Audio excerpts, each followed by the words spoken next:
Welcome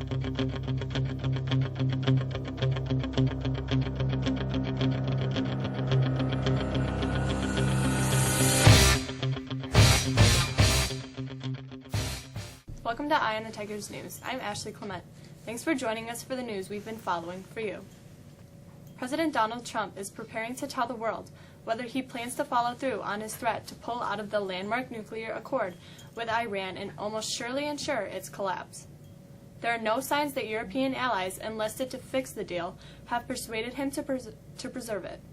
In a burst of last-minute diplomacy, punctuated by a visit by Britain's top diplomat, the deal's European members gave in to many of Trump's demands, according to officials, diplomats and others briefed on the negotiations.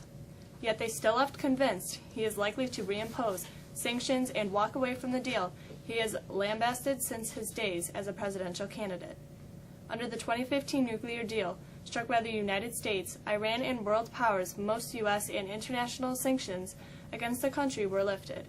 In return, Iran agreed to restrictions on its nuclear program, making it impossible to produce a bomb, along with rigorous inspections.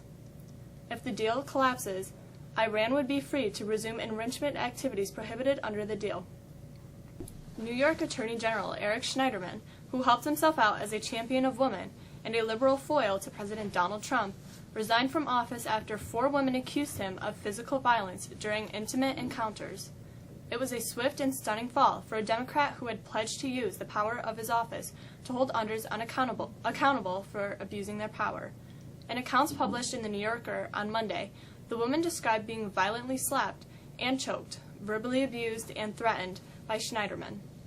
Some also described him as a heavy drinker.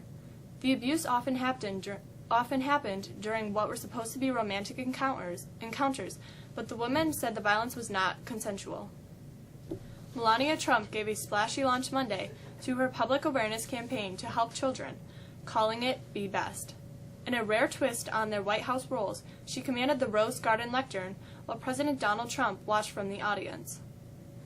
The First Lady said the Be Best campaign will focus on childhood well-being, social media use, and opioid abuse. Trump embraced his wife after she finished her speech and kissed her cheeks 5 times in a rare public display of affection. They held hands as they walked into the Oval Office after Trump signed a proclamation declaring Monday as Be Best Day. The First Lady kicked off the event as the White House pushed back against a published report that referenced rumors Mrs. Trump does not live with the president, with Press Secretary Sarah Huckabee Sanders denouncing it as outrageous and ridiculous. Retired Lieutenant Colonel Oliver North's appointment as the next president of the National Rifle Association gives some star power to the gun lobby, but also inspires disdain by gun control advocates who call it a tone-deaf move that shows an unwillingness to find solutions to gun violence. North, long a popular speaker before the NRA and other conservative groups, is being appointed at a time when the nation is roiled in debate about gun laws, following several high-profile mass shootings that have tested the public's support for the Second Amendment.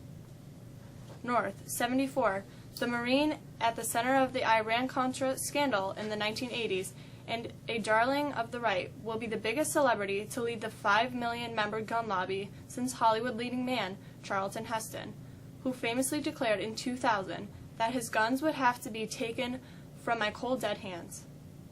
We've got 2 perfect days this week, and then some changes. Here's Matt with the forecast.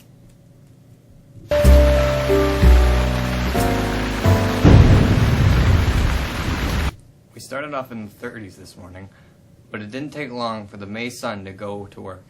Clear skies and bright sunshine moved our temperatures quickly into the 70s this afternoon. We'll be cool again tonight as the day's warmth escapes the atmosphere through the clear skies. Wednesday will look much the same, except we'll be in the mid to upper 70s. Another system enters early Thursday. That system has some unstable air with it and is likely to set off some isolated thunderstorms. As the system moves through, we'll clear the skies again for Friday, but temperatures will be much cooler with highs in the mid-50s. This weekend is looking dry and pleasant. That's a quick look at the forecast. I'm Matt. Have a great day. LeBron James is headed to the conference finals. Again, here's Jolie with sports.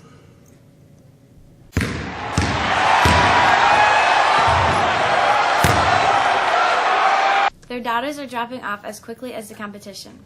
Only one team has advanced to the conference finals in these NBA playoffs, and it's the same squad that looked vulnerable during a chaotic regular season, beatable in the postseason, and was one loss from a possible franchise collapse.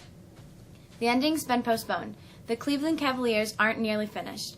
On Monday night, the Cavs completed their second straight four-game sweep of the Toronto Raptors, the East's top team and the one that was supposedly built to dethrone them, with a 128-93 win in Game 4 that has perhaps changed Cleveland's outlook.